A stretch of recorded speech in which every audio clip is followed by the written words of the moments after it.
सबसे आखिर में उसने अपना एसपी का आईडी कार्ड उठाया।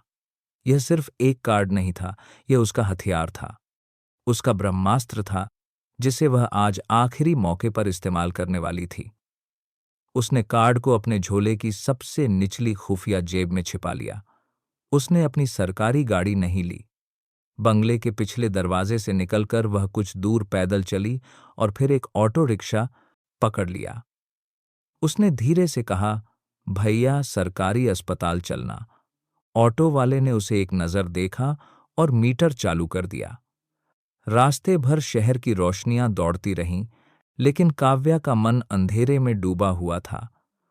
उसे अजीब सी घबराहट हो रही थी। वर्दी में उसे कभी डर के देख के संभाला था नहीं लगा, लेकिन आज इस साधारण से लिबास में उसे अपनी कमजोरी का एहसास हो रहा था। उसे समझ आ रहा था कि एक आम इंसान, खासकर एक आम औरत, इस शहर की सड़कों पर रात में कितना असुरक्षित महसूस करती है। यह एहसास उसके अंदर के पुलिस अफसर को और मजबूत बना रहा था। यहीं, रोक दो भैया। अस्पताल के गेट पर उतरकर उसने ऑटो वाले को पैसे दिए और अंदर चली गई। अस्पताल के अंदर का माहौल वैसा ही था जैसा उसने सोचा था। इमरजेंसी वार्ड के बाहर लोगों की भीड़ थी। कोई स्ट्रेचर पर लेटकर कराह रहा था, कोई किसी अपने के लिए रो रहा था। यह इंसानी तकलीफों का एक समंदर था और काव्या को महसूस हुआ कि इसी समंदर में कुछ मगरमच्छ गरीबों का शिकार करने के लिए बैठे हैं। वह धीरे धीरे ओपीडी की तरफ बढ़ी, जहां दवा बांटने का काउंटर था। उसकी नजरें उस शख्स को ढूंढ रही थीं जो आज उसके जाल में फंसने वाला था। दवा काउंटर के सामने ज्यादा भीड़ नहीं थी, लेकिन जो भी थे, उनके चेहरों पर परेशानी और गुस्सा साफ दिख रहा था। काउंटर के शीशे के पीछे एक मोटा सा आदमी बैठा था, जिसका नाम रमेश था। वह बड़ी बेपरवाही से लोगों की पर्चियां देख रहा था और उन्हें टाल रहा था। तभी काव्या की नज़र एक औरत पर पड़ी। वह बेपरवाही से काव्या की नज़र फटे पुराने कपड़ों में थी। उसकी गोद में करीब 4-5 साल का एक बच्चा था जो बुरी तरह रो रहा था। बच्चे का शरीर बुखार से तप रहा था। वह औरत, जिसका नाम सुनीता था, लगभग गिड़गिड़ाते हुए रमेश से कह रही थी, साहब, दवा दे दीजिए, डॉक्टर साहब ने लिखा है। बच्चा सुबह से बहुत रो रहा है। रमेश ने पर्ची को बिना देखे ही किनारे फेंक दिया और बड़ी नफरत से बोला, ऐसे नहीं मिलती दवा, पहले 500 निकालो। सुनीता की आंखों में आंसू आ गए। साहब, मैं एक गरीब औरत हूं, दूसरों के घरों में बर्तन मांजती हूं, इतने पैसे कहां से लाऊंगी? यह तो सरकारी अस्पताल है, यहां दवा मुफ्त मिलती है। यह सुनकर रमेश जोर से हंसा। मुफ्त? मुफ्त में तो आजकल हवा भी नहीं मिलती, तू दवा मांग रही है। देख, मुझे भी आगे इंस्पेक्टर साहब को हिस्सा देना पड़ता है। बिना पैसे के कोई काम नहीं होता यहां। पैसे हैं तो दवा ले, नहीं तो चलती बन यहां से। ड्रामा मत कर। बच्चे का रोना और तेज हो गया था। बच्चे का रोना की खराब करोना और तेज हो गया था। सुनीता की उम्मीद टूट चुकी थी। वह चुपचाप एक कोने में जाकर सिसकने लगी। यह सब देखकर काव्या का खून खौल उठा। उसने अपने गुस्से पर काबू किया और एक आम नागरिक की तरह आगे बढ़ी। वह काउंटर के पास जाकर बोली, भैया, यह क्या तरीका है? यह सरकारी दवा है जो जनता के टैक्स के पैसों से आती है। आप एक गरीब औरत से पैसे क्यों मांग रहे हैं? रमेश ने काव्या को ऊपर से नीचे तक देखा। एक साधारण सी सलवार सूट वाली औरत को कानून की बात करते देख उसे और गुस्सा आ गया। ए मैडम, ज्यादा नेता मत बन। वह कड़कर बोला, लगता है शहर में नई आई हो, यहां का सिस्टम ऐसा ही है। और मैंने कहा ना, पैसा अकेले मेरी जेब में नहीं जाता, इंस्पेक्टर विनोद पाल साहब तक पहुंचाना पड़ता है। अगर मुफ्त में दवा बांटने लगा तो उनकी कमाई कैसे होगी? और अगर वह नाराज हो गए तो मेरी नौकरी कौन बचाएगा? चल हट यहां से, अपना काम कर। काव्या को जो सबूत चाहिए था वह मिल चुका था। रमेश ने खुद इंस्पेक्टर विनोद पाल का नाम ले लिया था। अब काव्या को यकीन हो गया कि जड़ें कितनी गहरी हैं। उसने अपनी आवाज को शांत रखते हुए कहा, लेकिन यह तो अपराध है। आप दोनों मिलकर गरीबों को लूट रहे हैं। अपराध? रमेश फिर से हंसा। मैडम, जिस इलाके का थानेदार खुद इस खेल का खिलाड़ी हो, वहां अपराध और न्याय का फैसला वही करता है। ज्यादा होशियारी दिखाएगी तो यही थानेदार तुझे अंदर करवा देगा। अब जा यहां से, मेरा दिमाग खराब मत कर। काव्या चुपचाप वहां से हट गई। उसने सुनीता की तरफ देखा, जो अभी भी रो रही थी। काव्या उसके पास गई और उसके कंधे पर हाथ रखा। तुम चिंता मत करो, तुम्हारे बच्चे को दवा मिलेगी, मैं अभी आती हूं। यह कहकर काव्या अस्पताल से बाहर निकल गई। अब उसकी मंजिल नजदीकी पुलिस थाना थी, जहां इंस्पेक्टर विनोद पाल उसका इंतजार कर रहा था। वह यह नहीं जानता था कि आज रात उसकी जिंदगी का सबसे बुरा दिन आने वाला है। थाना अस्पताल से ज्यादा दूर नहीं था। काव्या पैदल ही वहां पहुंच गई। रात के करीब 10:00 बज चुके थे। थाने के बाहर दोनों ने दोनों ने दोनों ने दोनों ने दोनों ने दोनों ने दोनों ने दोनों ने दोनों ने दोनों ने दोनों ने दोनों ने दोनों ने दोनों ने दो एक सिपाही ऊँघ रहा था। अंदर का माहौल और भी सुस्त था। एक पुरानी सी टेबल पर इंस्पेक्टर विनोद पाल बैठा था, पैरों को मेज पर फैलाए हुए, और मोबाइल पर कोई वीडियो देख रहा था। उसके चेहरे पर सत्ता का नशा और घमंड साफ झलक रहा था। काव्या एक आम फरियादी की तरह अंदर दाखिल हुई। उसे देखकर विनोद ने बिना नजर उठाए ही रुखाई से पूछा, क्या काम है? काव्या ने शांत और सधी हुई आवाज में कहा, साहब, मैं सरकारी अस्पताल से आ रही हूं। वहां दवा काउंटर पर गरीबों से दवा के नाम पर पैसे वसूले जा रहे हैं। एक औरत अपने बीमार बच्चे के लिए रो रही थी, लेकिन काउंटर वाले ने 500 मांगे। जब मैंने विरोध किया तो उसने आपका नाम लिया, कहा कि आपको भी हिस्सा देना पड़ता है। आप कृपया इस पर कार्रवाई कीजिए। यह सुनकर विनोद ने मोबाइल से नजर हटाई।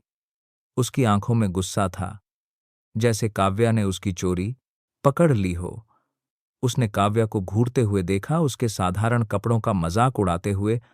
तो तू है वह ज्यादा होशियार औरत, जा भाग यहां से। बहुत देखी हैं तेरे जैसी समाज सेविकाएं। समझती क्या है खुद को? यह थाना और वह अस्पताल दोनों मेरे इलाके में आते हैं। यहां पत्ता भी मेरी मर्जी के बिना नहीं हिलता। जो हो रहा है मेरी मर्जी से हो रहा है। तुझे क्या तकलीफ है विनोद का? यह कबूलनामा सुनकर काव्या को झटका लगा। उसे उम्मीद नहीं थी कि वह इतनी बेशर्मी से अपनी गलती मानेगा। काव्या ने अपनी आवाज में थोड़ी सख्ती लाते हुए कहा, साहब, आप एक पुलिस अफसर हैं।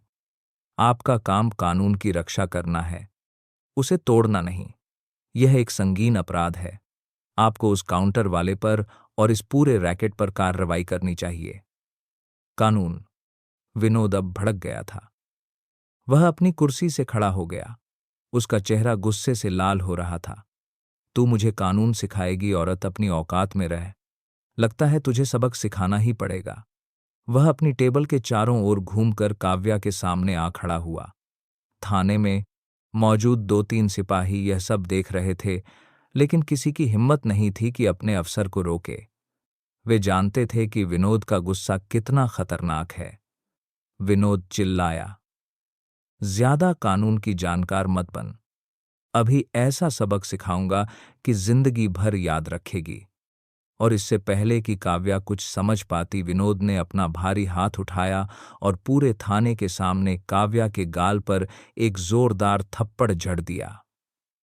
थप्पड़ की आवाज उस शांत थाने में गूंज गई।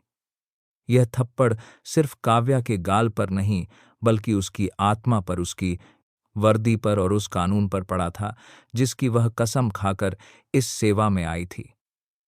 उसकी आंखों में आंसू नहीं, बल्कि आग की चिंगारियां थीं। विनोद को शायद अपनी ताकत का प्रदर्शन करके मजा आया। उसने अपने सिपाहियों को आदेश दिया, किस बात का इंतजार कर रहे हो? बहुत बोलती है यह औरत, डालो इसे हवालात में। रात भर अंदर रहेगी तो सारी होशियारी निकल जाएगी। सिपाहियों ने डरते डरते एक दूसरे की तरफ देखा। उन्हें यह गलत लग रहा था, लेकिन साहब के आदेश के आगे वे मजबूर थे। दो सिपाही आगे बढ़े और काव्या को पकड़कर हवालात की तरफ ले जाने लगे। काव्या ने कोई विरोध नहीं किया, वह चुपचाप उनके साथ चल दी। उसे हवालात में ढकेलकर बाहर से दरवाजा बंद कर दिया गया। लोहे की सलाखों के पीछे खड़ी काव्या ने विनोद पाल को देखा, जो अपनी कुर्सी पर वापस जाकर विजय मुस्कान के साथ बैठ गया था। वह सोच रहा था कि उसने एक मामूली औरत को उसकी औकात दिखा दी है, लेकिन वह यह नहीं जानता था कि उसने आज अपनी जिंदगी की सबसे बड़ी गलती कर दी है। उसने एक सोए हुए शेर को नहीं बल्कि एक घायल शेरनी को चुनौती दी थी। हवालात की ठंडी सीलन भरी हवा में काव्या अकेली खड़ी थी, लेकिन उसका दिमाग बर्फ की तरह ठंडा और साफ था। उसने एक गहरी सांस ली। यह अपमान सिर्फ उसका नहीं था, यह हर उस नागरिक का अपमान था जो न्याय की उम्मीद लेकर थाने आता है। बाहर विनोद पाल अपने सिपाहियों पर रौब जमा रहा था। देखा, ऐसे सीधा करते हैं ज्यादा बोलने वालों को, सुबह तक अक्ल ठिकाने आ जाएगी इसकी। काव्या ने धीरे धीरे अपना कपड़े का झोला उठाया। उसकी हरकतें बहुत शांत और सधी हुई थीं। उसने झोले की उस खुफिया जेब में हाथ डाला जहां उसने अपना ब्रह्मास्त्र रखा था। उसने अपना आईडी कार्ड बाहर निकाला। नीले रंग के उस कार्ड पर अशोक स्तंभ चमक रहा था और उसके नीचे साफ सुनहरे अक्षरों में लिखा था, Kavya Rathore, Indian police service, superintendent of police.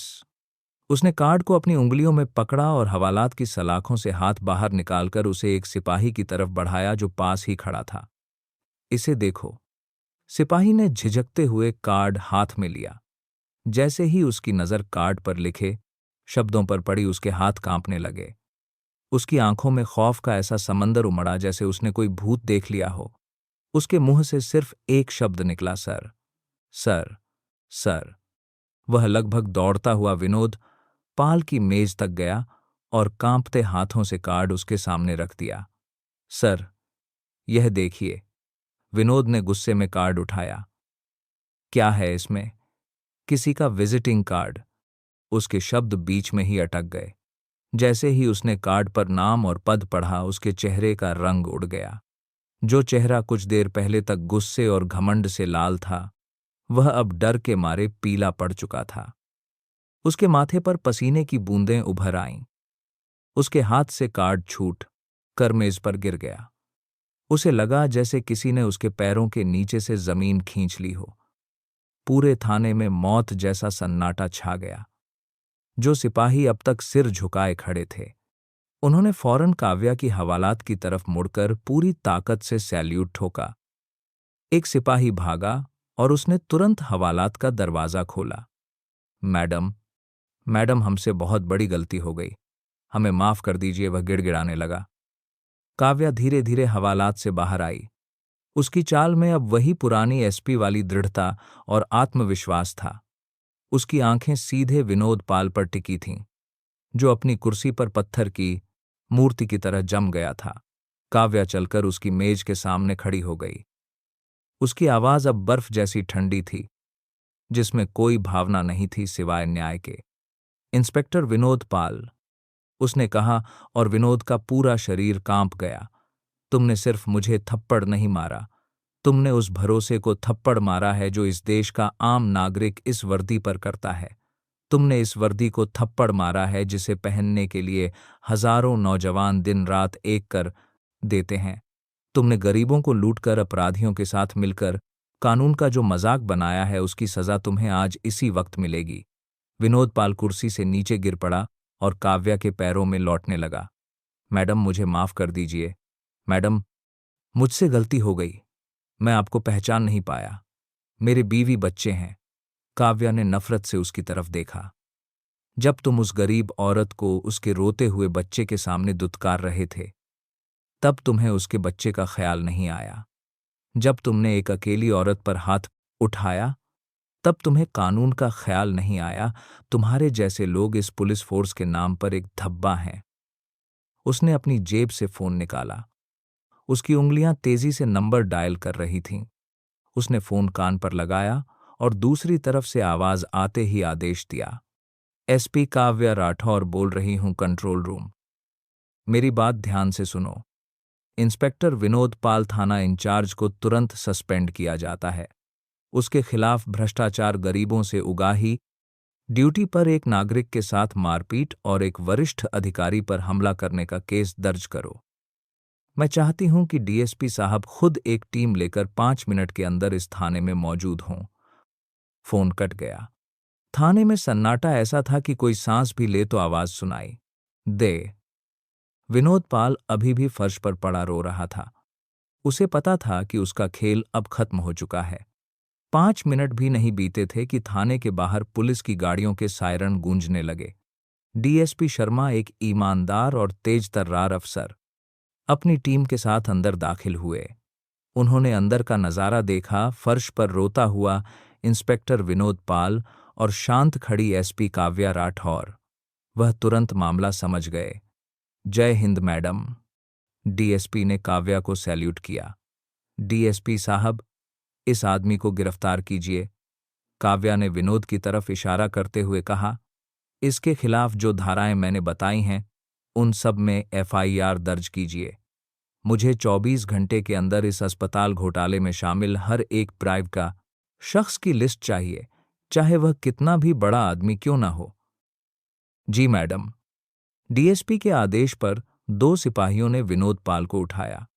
Vinod की आंखों में अब माफी नहीं, सिर्फ खौफ था। उसे हथकड़ी पहनाई गई। इसे उसी हवालात में बंद कर दो, काव्या ने आदेश दिया, जहां इसने कुछ देर पहले मुझे बंद किया था। इसे भी पता चलना चाहिए कि सलाखों के पीछे कैसा महसूस होता है। विनोद को घसीटते हुए उसी हवालात में डाल दिया गया। कुछ देर पहले जो इस थाने का राजा था, अब वह एक कैदी बन चुका था। वक्त का पहिया घूम चुका था। काव्या ने थाने के बाकी स्टाफ पर एक नजर डाली। आप सब इस अपराध के मूकदर्शक बने रहे। इसकी भी जांच होगी। जो निर्दोष होगा उसे कुछ नहीं होगा, लेकिन जो भी इस गंदगी में शामिल पाया गया उसे बख्शा नहीं जाएगा। इसके बाद काव्या वहां एक पल भी नहीं रुकी। वह डीएसपी को बाकी की कार्रवाई संभालने का निर्देश देकर थाने से बाहर निकल गई। लेकिन वह अपने बंगले पर नहीं गई। उसने अपनी गाड़ी सीधे सरकारी अस्पताल की तरफ मुड़वाई। रात का करीब 1:00 बज रहा था। अस्पताल में अब शांति थी। काव्या दवा काउंटर पर पहुंची। वहां अब एक नया कर्मचारी बैठा था जो डरा हुआ लग रहा था। काव्या ने उसे कुछ नहीं कहा। उसकी नजरें सुनीता को ढूंढ रही थीं। वह वहीं एक बेंच पर अपने सोते हुए बच्चे को गोद में लिए बैठी थी। उसकी आंखों से अब भी आंसू बह रहे थे। काव्या उसके पास गई। उसे देखकर सुनीता डर गई।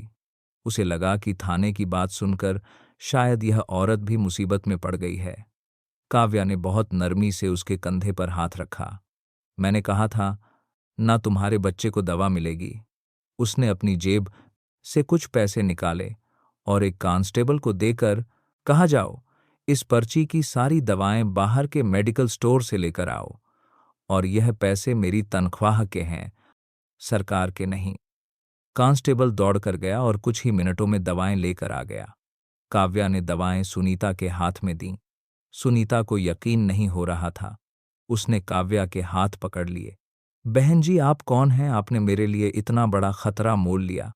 उसने काव्या के हाथ में होश है अब की तरफ परिस्ट्राक हो गया था। इंस्पेक्टर ने आपके साथ। काव्या मुस्कुराई। बस समझ लो कि मैं भी एक मां का दर्द समझती हूं। अब तुम जल्दी से बच्चे को दवा दो, वह ठीक हो जाएगा। सुनीता की आंखों से आंसू बहने लगे। वह कुछ और पूछती, इससे पहले ही काव्या वहां से चली गई। वह नहीं चाहती थी कि उसकी असली पहचान उसकी बच्चे के दवा दो के बाल करने के बहाली कालेगा गरीब औरत के लिए किसी बोझ का कारण बने। अगली सुबह इंस्पेक्टर विनोद पाल की गिरफ्तारी और सस्पेंशन की खबर शहर में आग की तरह फैल गई थी। अगले कुछ दिन एसपी काव्या राठौर के लिए तारीफों और बधाइयों से भरे हुए थे। अखबारों में उसके चर्चे थे। टीवी चैनल वाले उसके इंटरव्यू के लिए समय मांग रहे थे और आम जनता उसे एक हीरो की तरह देख रही थी। सरकारी अस्पताल का माहौल पूरी तरह बदल चुका था। दवा काउंटर पर अब कोई पैसे नहीं मांगता था और गरीबों को समय पर दवा मिल रही थी। ऐसा लग रहा था मानो शहर की एक बड़ी समस्या हमेशा के लिए खत्म हो गई हो। काव्या को यह सब देखकर सुकून तो मिलता था, लेकिन उसके अनुभवी दिमाग को पता था कि यह तूफान से पहले की शांति है। विनोद पाल जैसे छोटे मोटे इंस्पेक्टर में इतनी हिम्मत नहीं हो सकती कि वह अकेले इतना बड़ा रैकेट चलाए। उसने दवा काउंटर वाले रमेश के बयान में और विनोद पाल की शुरुआती अकड़ के कारी की 2000 कोई पार्ट में एक पैटर्न देखा था। उन्हें यकीन था कि कोई बड़ा आदमी उन्हें बचा लेगा। काव्या जानती थी कि उसने अभी सिर्फ सांप की पूंछ पर पैर रखा है। असली फन वाला सांप तो अभी भी बिल में छिपा बैठा है। एक दोपहर जब वह अपने ऑफिस में फाइलों की जांच कर रही थी, तभी उसके लैंडलाइन की घंटी बजी। दूसरी तरफ से डीआईजी साहब की आवाज आई। हेलो काव्या, कैसी हो? शहर में तुम्हारे काम की बहुत तारीफ सुन रहा हूं। Keep it up. Thank you sir, Kavya ने विनम्रता से जवाब दिया। अच्छा काव्या, एक बात। डीआईजी की आवाज थोड़ी धीमी हो गई। वो जो तुमने इंस्पेक्टर विनोद पाल पर एक्शन लिया है वह ठीक है।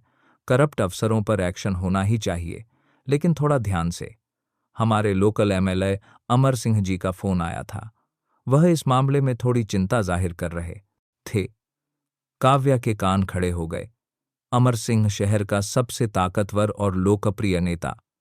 उसकी छवि एक मददगार और विकास करने वाले नेता की थी, लेकिन पर्दे के पीछे उसके किस्से भी मशहूर थे। डीआईजी ने आगे कहा, देखो, मैं तुम पर कोई प्रेशर नहीं डाल रहा हूं। तुम अपना काम करो, लेकिन थोड़ा संभल कर। अमर सिंह जी से दुश्मनी मोल लेना किसी के लिए भी अच्छा नहीं है।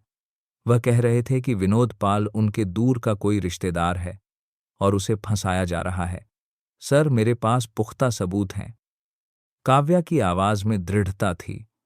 और अगर कोई किसी का रिश्तेदार है तो यह उसे अपराध करने का लाइसेंस नहीं देता। आई नो काव्या, मैं बस तुम्हें आगाह कर रहा था।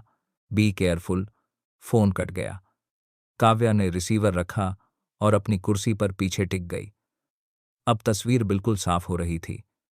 वह बड़ा आदमी जिसका जिक्र रमेश और विनोद दोनों कर रहे थे, वह कोई और नहीं बल्कि शहर का एमएलए अमर सिंह था। अस्पताल के ठेके, दवाइयों की सप्लाई, कर्मचारियों की पोस्टिंग, सब कुछ स्वास्थ्य विभाग के जरिए एमएलए के कंट्रोल में ही होता है।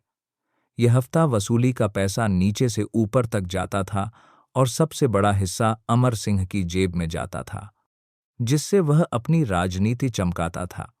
काव्या ने इंटरकॉम का बटन दबाया। शर्मा जी, डीएसपी साहब को कहिए कि विनोद पाल से पूछताछ की तैयारी करें।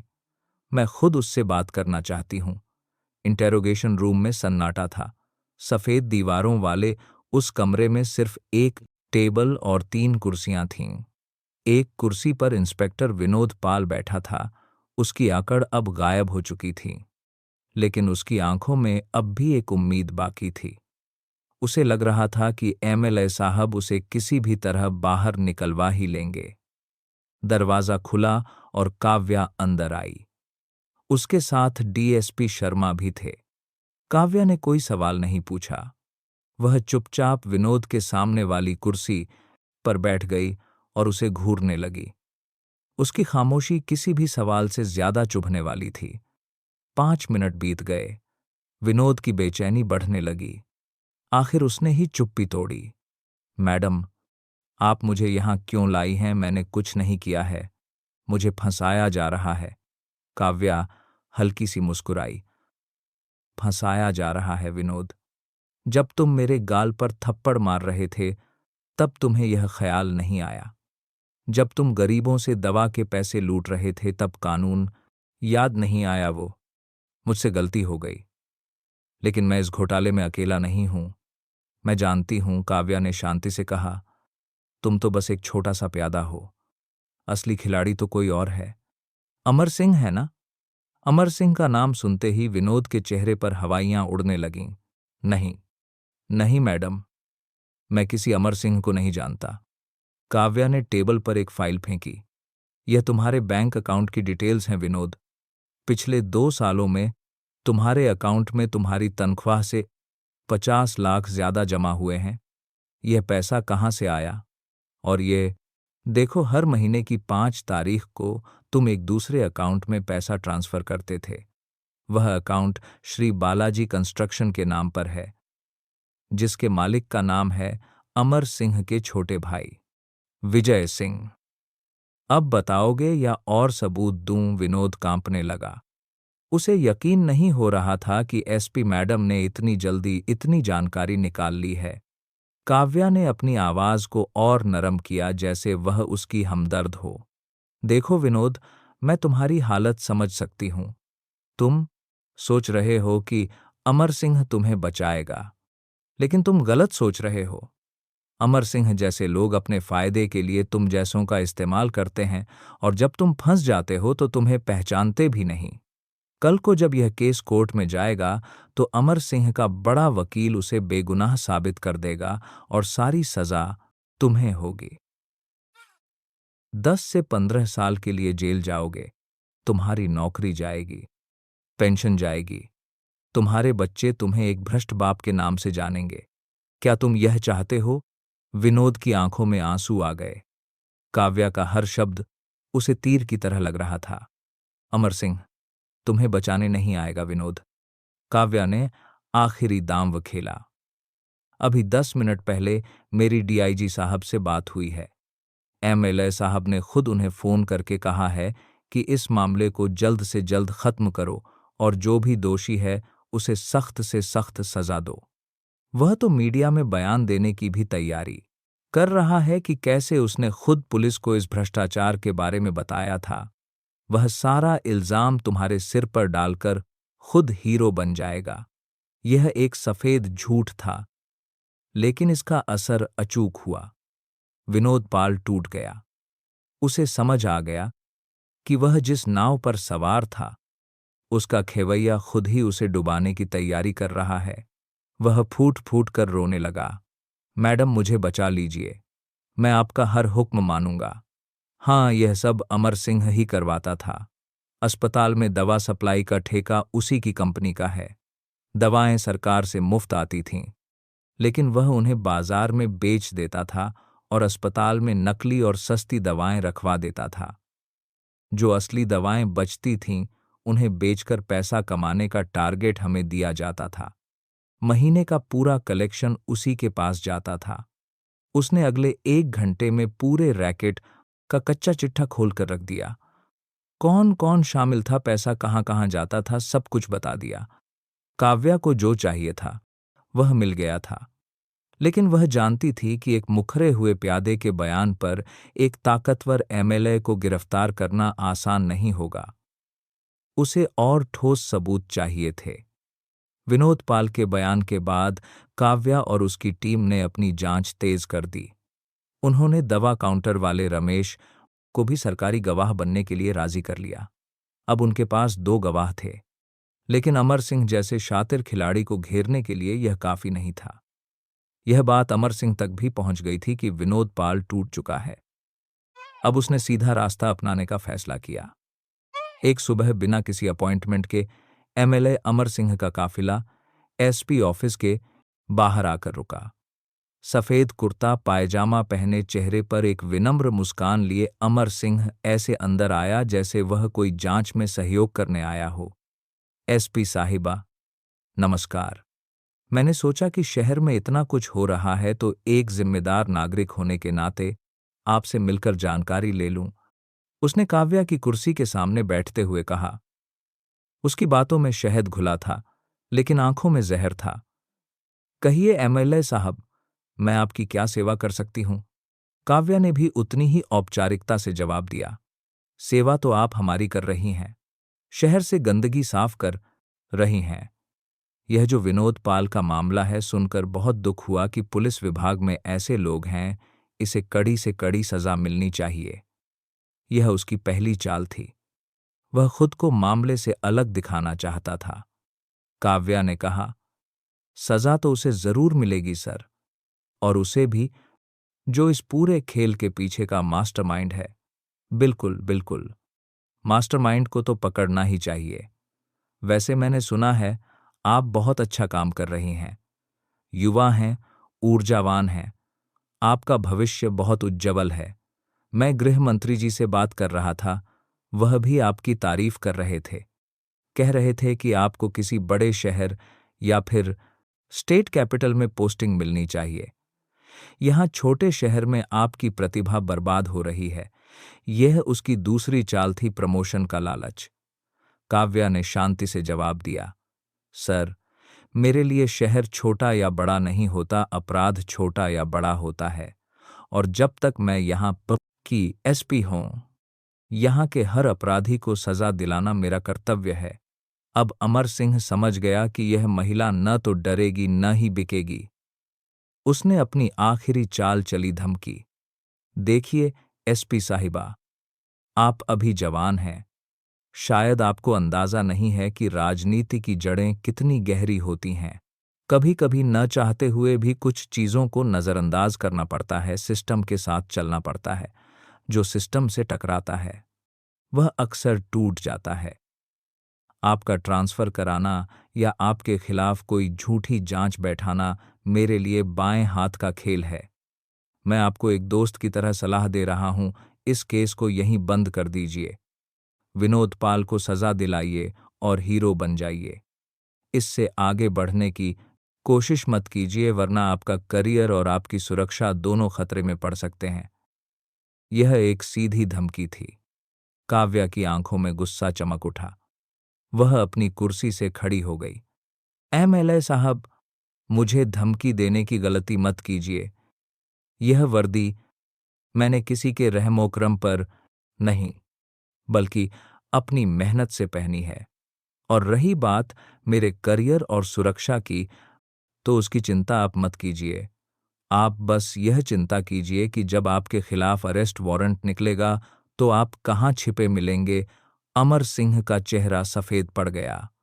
उसने कभी नहीं सोचा था कि एक एसपी उससे इस तरह बात करने की हिम्मत करेगी।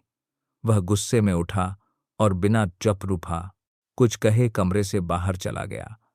काव्या जानती थी कि अब उसके पास समय बहुत कम है। अमर सिंह अब सबूत मिटाने और गवाहों को धमकाने की पूरी कोशिश करेगा। उसे इससे पहले ही अपना काम पूरा करना था। अमर सिंह से हुई मुलाकात के बाद काव्या ने अपनी टीम के साथ मिलकर दिन रात एक कर दिया। उन्होंने उस कंस्ट्रक्शन कंपनी के सारे खातों को खंगाल डाला जिसके जरिए पैसों का लेन देन होता था। उन्हें अस्पताल की दवा सप्लाई के नकली बिल और टेंडर भी मिल गए जिन पर अमर सिंह के हस्ताक्षर थे। सबूतों का पहाड़ खड़ा हो चुका था। अब बस एक ही काम बाकी था, गिरफ्तारी। काव्या जानती थी कि एक मौजूदा एमएलए को गिरफ्तार करना कितना बड़ा राजनीतिक भूचाल ला सकता है। उस पर ऊपर से भारी दबाव आएगा, शायद उसे सस्पेंड भी कर दिया जाए। लेकिन उसने फैसला कर लिया था। उस रात काव्या ने डीएसपी शर्मा और अपनी सबसे भरोसेमंद टीम के साथ एक गुप्त मीटिंग की। उसने पूरा प्लान समझाया। हमें सुबह होने से पहले उसे गिरफ्तार करना है। मीडिया को खबर लगने से पहले। कोई हंगामा नहीं, कोई तामझाम नहीं। सुबह के 4:00 पूरा शहर गहरी नींद में सो रहा था। एसपी ऑफिस से सिर्फ 3 गाड़ियां निकलीं। उनमें न कोई सायरन था, न कोई बत्ती। वे चुपचाप एमएलए अमर सिंह के आलीशान बंगले की तरफ बढ़ रही थीं। बंगले के बाहर तैनात गार्ड्स ने जब एसपी काव्या राठौर को अपनी टीम के साथ देखा तो उनके होश उड़ गए। एमएलए साहब से मिलना है? काव्या ने दृढ़ आवाज में कहा। गार्ड्स ने उन्हें रोकने की हिम्मत नहीं की। काव्या अपनी टीम के साथ सीधे बंगले के अंदर दाखिल हो गई। अमर सिंह अपने बेडरूम में सो रहा था। दरवाजे पर हुई दस्तक से उसकी नींद खुली। कौन है? उसने गुस्से में पूछा। पुलिस? काव्या की आवाज दरवाजे के बाहर से आई। अमर सिंह ने दरवाजा खोला और सामने काव्या को अरेस्ट वारंट के साथ खड़े देखकर सन्न रह गया। यह क्या मजाक है? तुम मुझे गिरफ्तार नहीं कर सकती। मैं एक एमएलए हूं, वह चिल्लाया। अब आप एक एमएलए से पहले एक आरोपी हैं, मिस्टर अमर सिंह, काव्या ने शांति से कहा। सरकारी अस्पताल घोटाले में आपके खिलाफ हमारे पास पुख्ता सबूत और गवाह हैं, कृपया हमारे साथ चलिए। अमर सिंह का सारा नशा, सारा घमंड एक पल में उतर गया। उसने फोन उठाने की कोशिश की, लेकिन डीएसपी शर्मा ने उसका हाथ पकड़ लिया। अब कोई फोन कॉल नहीं होगी सर। उसे हथकड़ी पहनाई गई और घर वालों के सामने ही पुलिस की गाड़ी में बिठा दिया गया। जिस आदमी से पूरा शहर डरता था, वह आज एक आम कैदी की तरह सिर झुकाए बैठा था। सुबह जब शहर की आंख खुली तो यह खबर आग की तरह फैल चुकी थी। हर कोई हैरान था। किसी को यकीन नहीं हो रहा था कि एसपी काव्या राठौर ने सच में यह कर दिखाया। प्रेस कॉन्फ्रेंस में काव्या ने पूरे मामले का खुलासा किया। उसने बताया कि कैसे गरीबों के हक का पैसा लूटकर यह नेता अपनी तिजोरियां भर रहा था। जैसा कि अपेक्षित था, एक राजनीतिक तूफान खड़ा हो गया। सरकार पर दबाव बनाया गया। काव्या के ट्रांसफर के आदेश भी आ गए, लेकिन तब तक बहुत देर हो चुकी थी। मामला कोर्ट में पहुंच चुका था और सबूत इतने मजबूत थे कि अमर सिंह की जमानत याचिका खारिज हो गई। जिस दिन काव्या शहर छोड़कर जा रही थी, उसे विदा करने के लिए हजारों लोगों की भीड़ जमा थी। उनमें सुनीता भी थी, जिसका बहुत बीती तक बच्चा बिल्कुल स्वस्थ था। लोगों की आंखों में आंसू थे, लेकिन उनके दिलों में काव्या के लिए सम्मान था। वे जानते थे कि उनकी हीरोइन जा रही है, लेकिन वह उन्हें एक बहुत बड़ी सीख देकर जा रही थी कि अगर इंसान में हिम्मत हो तो वह अकेले ही पूरे सड़े हुए सिस्टम को हिला सकता है। काव्या अपनी नई पोस्टिंग पर जा रही थी, लेकिन उसे कोई दुख नहीं था। वह जानती थी कि वर्दी का रंग नहीं बदलता और न ही उसका कर्तव्य। तो दोस्तों, कैसी लगी आपको यह कहानी? अगर अच्छी लगी तो अपना प्यार जरूर दिखाएं। वीडियो को एक लाइक करके चैनल को भी सब्सक्राइब कर दें। तो चलिए मिलते हैं एक नई कहानी के साथ। तब तक के लिए धन्यवाद। जय हिंद। नमस्ते दोस्तों, आप लोग कहाँ से जुड़े हैं, कमेंट में ज़रूर बताइए। आपको आज की यह कहानी कैसी लगी? मेरी दुआ है कि आप सब हमेशा खुश और सुरक्षित रहें। अगर आपके पास भी ऐसी कोई दिलचस्प कहानी है, तो कमेंट सेक्शन में हम सबके साथ ज़रूर साझा करें।